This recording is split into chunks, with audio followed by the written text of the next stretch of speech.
there really is something to be said about completely cutting alcohol out, just cutting it out.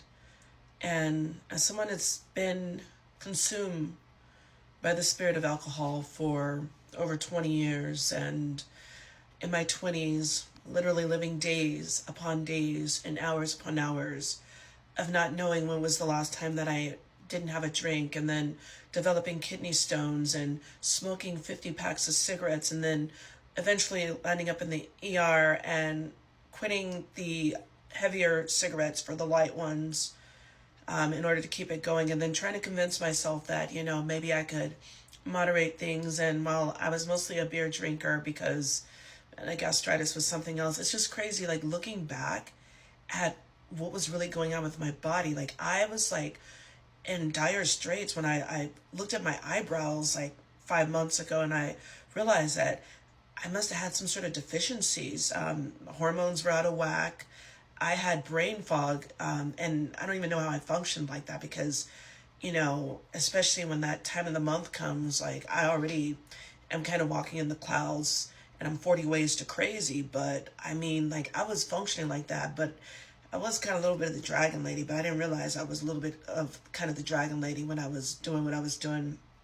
And I didn't really drink much at home. Like I got these, I think there's like 8 or 9 wine bottles, like towards the end of like when I was like really like just like at my wit's end, and I was like, I really just want to just throw this bottle down, and I don't want to pick it up again. Like I had started drinking this particular, because I like red wine, so I started drinking this particular red wine, and I still have the bottles here, but they're kind of like decor now, and kind of like a trace of like a distant, not so distant past, I should say. I'd be lying to you, and I'd be lying to myself if I said that. However, and here are some things that I've really noticed now going into the 6 month. Well, yeah, like going into the 6 month of not picking up or imbibing, and that is like, it's crazy. Like my hands used to hurt, like in my joints, in my hands, my elbows, and when I would try to work out, like I could feel it like in my body, and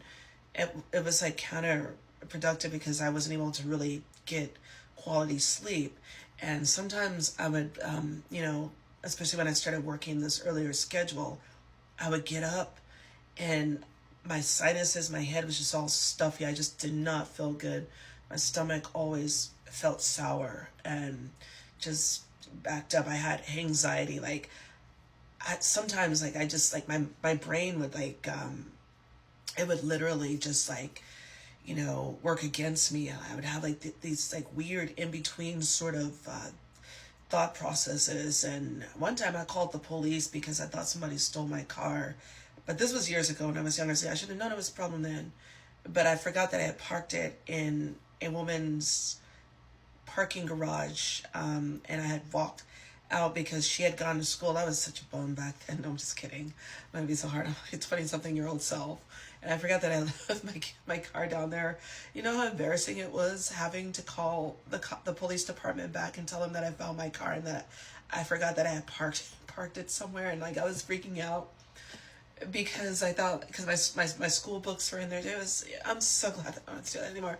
But the other thing too is like the patience that I've always wanted to cultivate, the clarity of mind, not to mention all the hormonal things and the metabolic things. Like there's so much to be gained.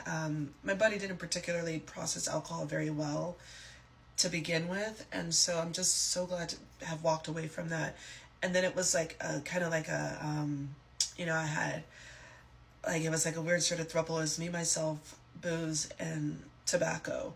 And so I had to really let go of all of it. But like, it wasn't like I just let go of it. Like I've said before, like I'm just like really in awe. I'm like, just like, wow, this is crazy. Like I feel so much better. But this is crazy because it wasn't, I really did not try this time.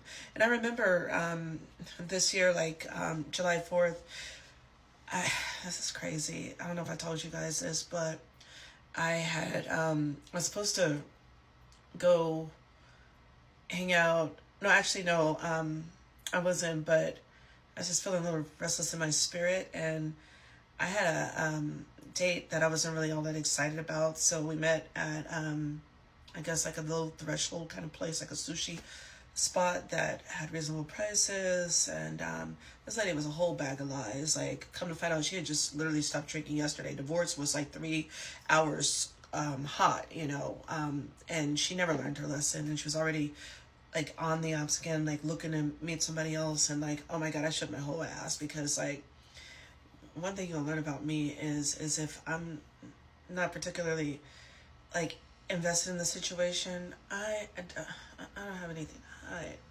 I'm gonna make my I'm gonna make myself look as unappealing as possible. Like, it is what it is. Like, I'm never gonna try to show my best self.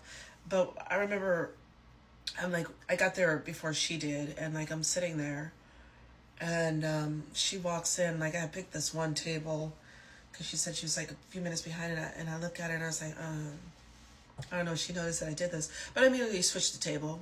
I sure did. Like, I wanted a bigger table. I wanted more distance between us. So anyways, that was a horrible date. And so then it prompted me to go down the reflexive road of going to the local watering hole. Not my best moment. And those girls there, they were, I really didn't have to pay for my drinks. And like they, you know, they tried to make a deal with me. Thank God, like, I've gotten out of those kind of deals. So anyways, so I was supposed to go to brunch the next day with my buddy, and woke up. I didn't even really drink that much, but still it didn't matter. When I woke up, I felt like a horse, the biggest horse in the world, like kicked me in the front and back of my head, and my eyes were a part of the cruelty because every time I opened my eyes and looked around, my somebody just stabbed me 40 ways to stupid. And like, so I was out for like 2 days. I had to get my clothes out of the dryer. But listen, the point of the matter is, like, going into 2026, I'm so happy that I don't drink anymore.